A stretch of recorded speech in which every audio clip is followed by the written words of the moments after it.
Hello, and welcome back to another edition of the Medeek plugin. My name is Nathaniel P. Wilkerson, and today I wanted to discuss a new feature that I've just added, which is basically going to allow you guys now to remove cladding with the exterior trim. So let's go ahead and jump right into it here, and I'm just going to throw a couple walls up, and I'm just going to, for simplicity's sake, keep things just kind of default as they are. And then let's go ahead and add a door. Move this over here real quick. Throw a door in there, and then let's say a window. And then last but not least, let's throw a garage door on this other wall. Okay, so let's go ahead, and I forgot to turn the trim on. Layer here, or tag, wall trim.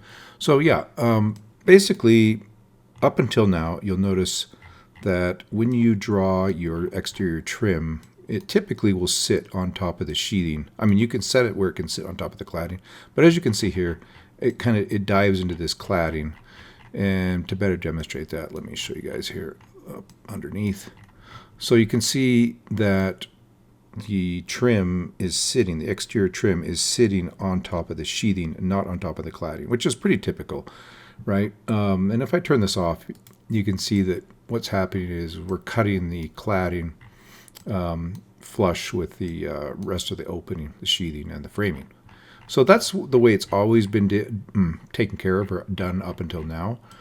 However, there's been a comment to me that, and I knew this was kind of always a nagging sort of thing, that it would be more correct if the cladding was actually trimmed back by the trim, the exterior trim, so that it's not interfering. So basically what I've done, let's jump into the global settings here. Underneath each one of these tabs for the doors, windows, and garage doors, you'll now notice under door trim options at the very bottom of this section, there's a thing called remove cladding. So we're going to go ahead and turn that on. And by the way, you can turn this on for each one of these separately, so doors, windows, etc. So you have to do it like that. That's the way I set it up, just so it's a little more granular. And then I'm also going to jump over here into the garage door section, and you'll notice in the same spot right here, just turn that to yes. That will remove the cladding. Okay, and now I'm going to go ahead and regen these two walls. So let's go ahead and regen, and I'm going to regen this wall too. Okay, and so now if you take a look here, let's look underneath again. You can see now that the cladding is not interfering with the exterior trim around that door. So let's go ahead and turn that off. You can see exactly what's happening.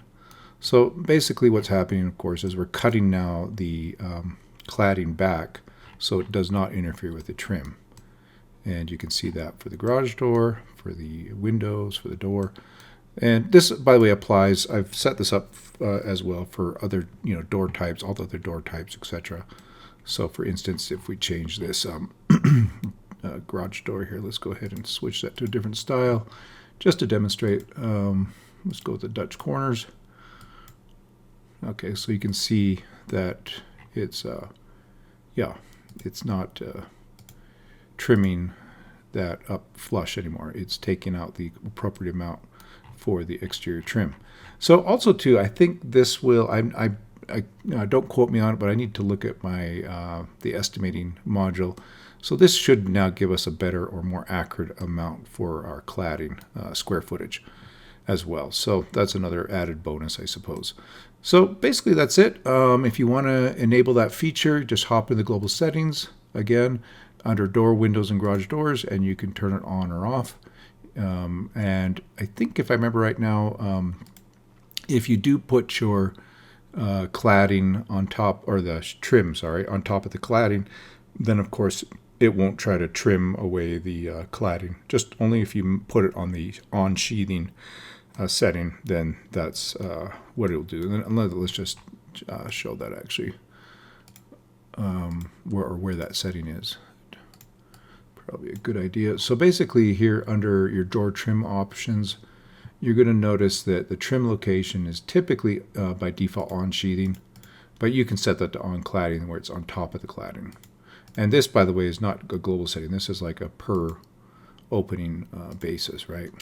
So now you notice if we turn off the wall trim, you notice it's just trimming these ones that are on the sheathing, but the one that's on the cladding does not get trimmed away because it's actually sitting on top of the cladding, as you can see here.